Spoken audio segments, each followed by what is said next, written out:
we can thank my husband. He happened to be up on 2nd Avenue someplace and saw a mural on the side of a wall. And he came home and said, we need that on our building. I says, what? So he drove me up there, and it had the artists' names. And so we just happened to look in the phone book and called him and asked him, what he thought about he and Ken doing a mural for us. What would it take? What would we have to do?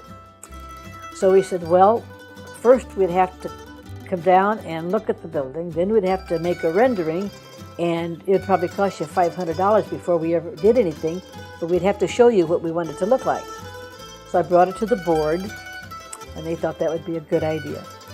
And my husband had just passed away, and they had it all finished.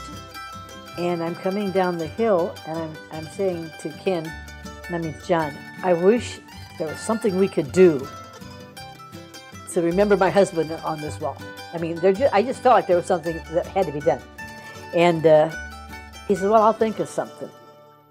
So his idea was we have a picture of the lady that's weaving. And he was going to weave my husband's name into threads. And I said, nope.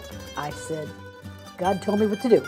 And he says, what's that? I says, that family that we have that are immigrants and that suitcase, I should put his initials on the suitcase.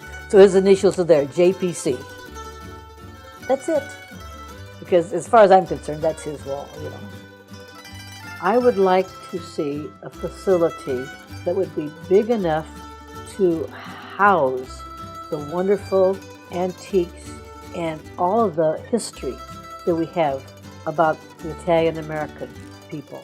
Something that would be located towards the center of our town, so that it wouldn't be a long ways for anyone to have to travel. It would be equidistant for everybody.